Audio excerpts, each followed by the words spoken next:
இன்றிரவு 8 மணிக்கு முதலமைச்சர் மு.க.ஸ்டாலினை சந்திக்கிறார் காங்கிரஸ் பொதுச் செயலாளர் கே.சி. வேணுகோபால். காங்கிரஸ் போட்டியிட விரும்பும் தொகுதிகளின் பட்டியலை வழங்குகிறார். சென்னையில் காங்கிரசுடன் தொகுதி பங்கீடு குறித்து பேசுகிறது திமுக. முதலமைச்சர் மு.க.ஸ்டாலின் உடனான சந்திப்புக்கு பிறகு பேச்சுவார்த்தை. சட்டப்பேரவை தேர்தலை ஒட்டி முதல் கட்சியாக இந்திய யூனியன் முஸ்லீம் லீக்குடன் தொகுதி பங்கீடு பேச்சுவார்த்தை நடத்திய திமுக 5 தொகுதிகளை கேட்ட நிலையில் 2 மட்டுமே திமுக ஒதுக்க முன்வந்திருப்பதாக ஐயுஎம்எல் தேசிய தலைவர் காதர் மொய்தீன் பேட்டி. கேட்டது 5, கடைசியில் நின்னது 4, அவங்க முன்னாடி கொடுத்தது 3. எல்லா தோழமை கட்சியில் சேர்ந்தவங்க அத்தனை பேரும் தியானம் பண்ணுறதுக்கு கேட்டுக்கிட்டு இருக்கான்னு சொல்கிறாங்க. அந்த அடிப்படையில் பரிசீலனை பண்ண சொல்லியிருக்கிறோம். அதே மாதிரி உங்களையும் பரிசீலனை பண்ண சொல்கிறோம்.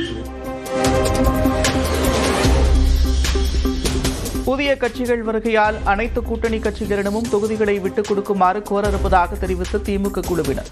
திமுகவும் விட்டுக் கொடுக்கும் என்று கூறிய காதர் மொய்தீன் பேட்டி.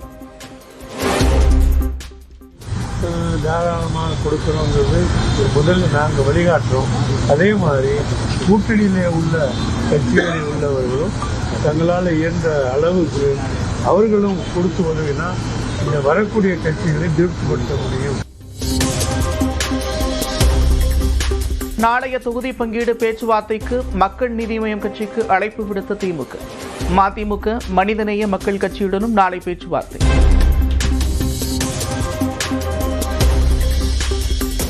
தாவேக தலைவர் விஜய் பெரம்பூர் தொகுதியில் போட்டியிட வேண்டும். சென்னை வியாசர்பாடியில் நடந்த தாவேக செயல் வீரர்கள் கூட்டத்தில் தீர்மானம் நிறைவேற்றி நாங்கள் எல்லோரும் மனதார அந்த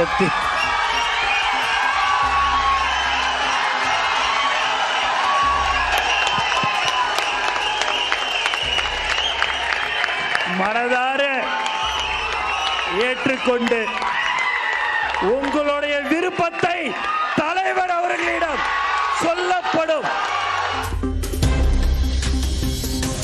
தூய்மை பணியாளரை மிரட்டி விசிலடிக்க வைத்து பெரம்பூர் தொகுதி தாவேக செயல்வர்கள் கூட்டத்தில் கட்சி நிர்வாகி பாபு பேச்சால் சர்ச்சை. என்கிட்ட ஒருத்தர் துப்புரவு தொழிலாளி அந்த வேலைக்கு வச்சான் சொல்லலாம் ஒதிப்பா உன்ன விசில் அடிக்கல என் வீட்டாண்ட ஒதிப்பா உன்னு சொல்லிடுறான். அதனால காலையிலேருந்து விசில் அடிச்சுட்டான். தமிழ்நாட்டில் நாளை வெளியாகிறது இறுதி வாக்காளர் பட்டியல். மதியம் 2:30 மணிக்கு வெளியிடுகிறார் மாநில தலைமை தேர்தல் அதிகாரி அர்ச்சனா பட்நாயக்.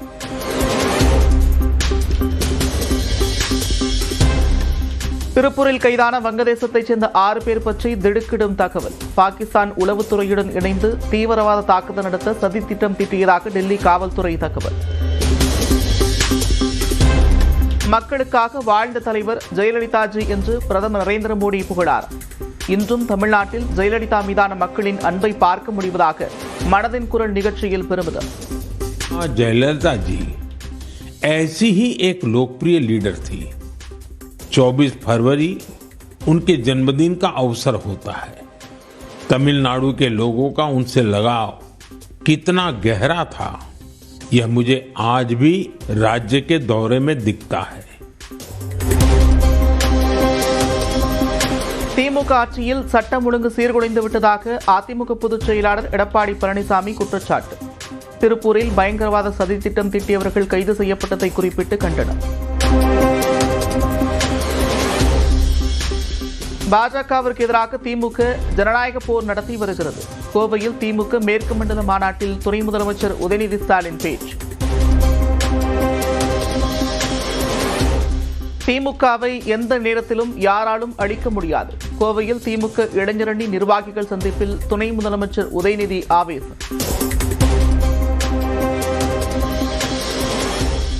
சென்னையில் நடைபெற்ற தமிழ் திரைப்பட தயாரிப்பாளர் சங்க தேர்தலில் 1171 வாக்குகள் பதிவு. ராமநாராயணன் அணிக்கும் தமிழ்குமரன் அணிக்கும் போட்டி.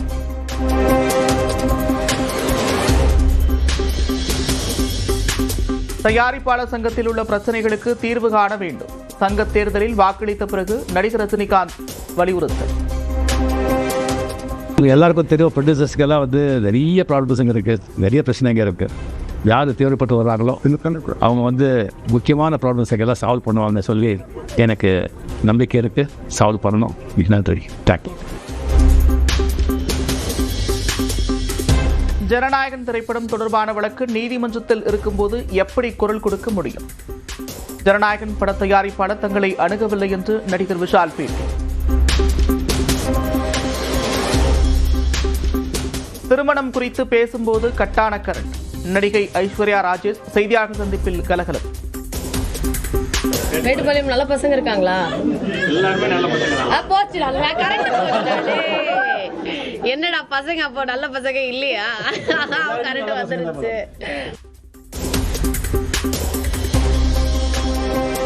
சென்னை மதுரவாயலில் ஒரே நேரத்தில் 67 இடையர்களுக்கு 60ஆம் கல்யாணம். நடிகர் ராமராஜன் உள்ளிட்டோர் நிகழ்ச்சியில் பங்கேற்பு.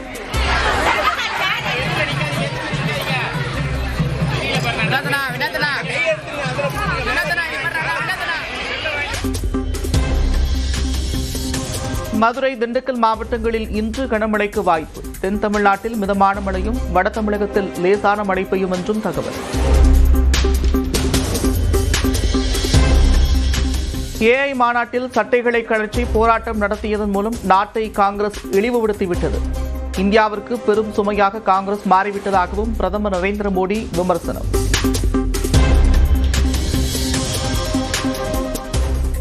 ஓ பன்னீர்செல்வத்தை பார்த்தால் பாவமாக இருக்கிறது, யாராவது சேர்த்துக் கொள்வார்களா என்று முயற்சித்து வருகிறார். சென்னை விமான நிலையத்தில் பாஜக நிர்வாகி குஷ்பு விமர்சனம்.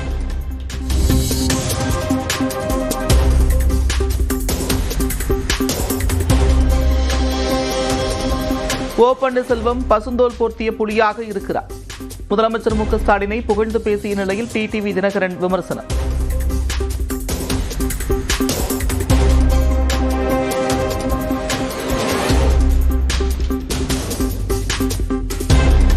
அந்த புரட்சி தலைவர் எம்ஜிஆர் அவர்களின் ஆசையும் அம்மா அவர்களின் ஆசையும் திரு ஸ்டாலின் அவர்களுக்கு இருக்கும். அந்த ஆசையோடு அவர் மீண்டும் முதல்வர் ஆவார் என்று சொன்னது மிகவும் வேதனைக்குரியது, கண்டனத்துக்குரியது.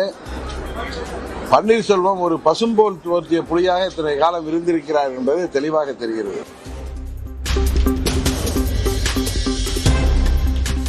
மன்னார்குடி சக்திவேல் முருகன் கோவிலில் விமர்சையாக நடைபெற்ற குடமுழுக்கு.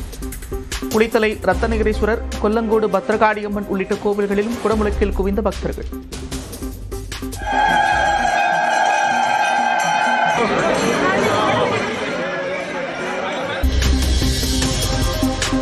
மானாமதுரை சோமநாதர் கோவில் தேர் வெள்ளோட்டத்தின் போது பக்தரின் காலில் ஏறிய சக்கரம். காயமடைந்தவர் மருத்துவமனையில் அனுமதி.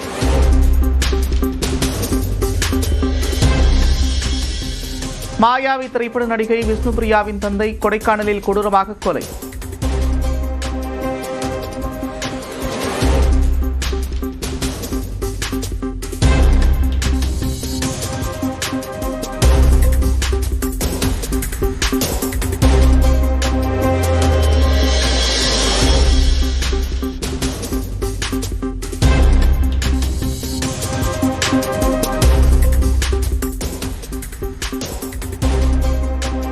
மாயாவி திரைப்பட நடிகை விஷ்ணுபிரியாவின் தந்தை கொடைக்கானலில் கொடூரமாக கொலை.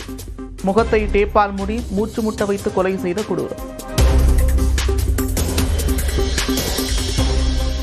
பட்டாசுகளின் தலைநகரம் சீனாவின் லியாங்கில் கண்களை கவரும் வகையில் வான வேடிக்கை. மேகங்களுக்கு இடையே குதிரை ஓடுவது போன்ற தத்ரூப காட்சியை கண்டு மகிழ்ந்த மக்கள்.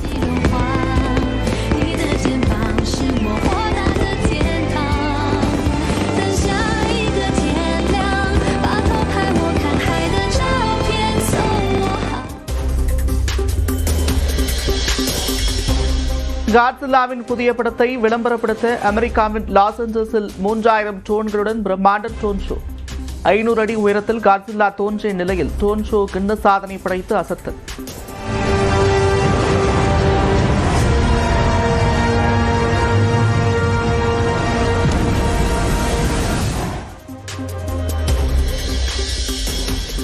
சீனாவின் பில்லாங் மலைப்பகுதியில் காட்டுத்தீ. தீயை கட்டுக்குள் கொண்டுவர போராடும் வீரர்கள்.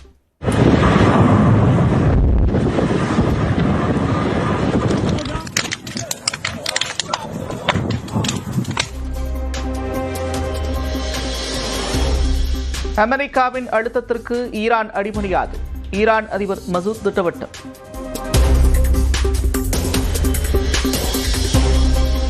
ரஷ்யாவின் பைக்காலி ஏரியில் உறைந்த பனிக்கட்டியில் மூழ்கிய சுற்றுலா வாகனம் விபத்தில் 14 வயது சிறுவன் உட்பட 8 பேர் உயிரிழப்பு.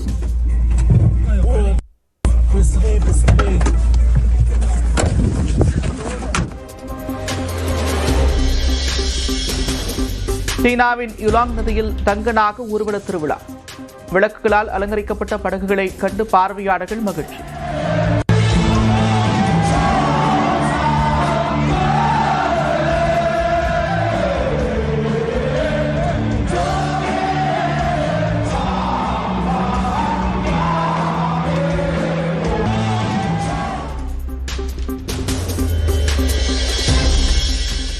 மீரட் மெட்ரோ சேவையை தொடங்கி வைத்தார் பிரதமர் நரேந்திர மோடி.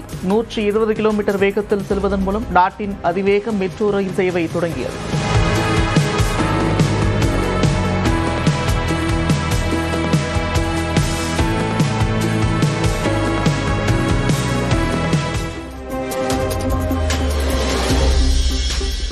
சென்னை, திருவள்ளூர், காஞ்சிபுரம் உள்ளிட்ட 9 மாவட்டங்களில் நாளை முதல் 2 நாட்களுக்கு அதிகாலையில் லேசான பனிமூட்டம். சென்னை வானிலை ஆய்வு மையம் கணிப்பு. வங்கக்கடலில் நிலை கொண்டுள்ள காற்றழுத்த தாழ்வு பகுதி ஆழ்ந்த காற்றழுத்த தாழ்வு பகுதியாக வலுவடைந்தது. மேற்கு வடமேற்கு திசையில் நகரும் என்று வானிலை மையம் கணிப்பு. வேலூர் அகரம்சேரியில் நாளை தாவேக்க நிர்வாகிகள் கூட்டத்தில் உரையாற்றும் விஜய். முதல் முறையாக பந்தல் அமைக்கப்பட்டு நடத்தப்படும் நிகழ்ச்சி. அண்ணா அறிவாலயத்தில் செய்தியாளர் சந்திப்புக்கு பிறகு திடீரென மயக்கமடைந்த காதர் மீது முதலுதவி சிகிச்சைக்கு பிறகு காரில் புறப்பட்டு சென்றார். சென்னை கிண்டி அரசு மருத்துவமனையில் அமைச்சர் மா சுப்பிரமணியன் அனுமதி. சைதாப்பேட்டை கட்சி நிர்வாகிகள் கூட்டத்தில் கலந்து கொண்ட போது திடீரென்று உடல்நலக்குறைவு. சென்னை கடற்கரை செங்கல்பட்டு இடையே 3வது நாளாக குறைக்கப்பட்ட மின்சார ரயில்களின் சேவை. தாம்பரம் பேருந்து நிலையத்தில் அலைமோதிய கூட்டம். கரூரில் மாநகராட்சி குப்பை கிடங்கில் பயங்கர தீ விபத்து. புகை மண்டலமாக காட்சியளிப்பதால் வாகன ஓட்டிகள் அவதி. கர்நாடகாவில் 16 வயதுக்கு உட்பட்டோர் செல்போன் பயன்படுத்த தடை விதிப்பது குறித்து அம்மாநில அரசு பரிசீலனை. முதலமைச்சர் சித்தராமையா தகவல். T20 உலகக்கோப்பை சூப்பர் 8 சுற்றில் இந்தியா தென்னாப்பிரிக்கா அணிகள் இன்று மோதல். அகமதாபாத்தில் சற்று நேரத்தில் போட்டி தொடங்குகிறது.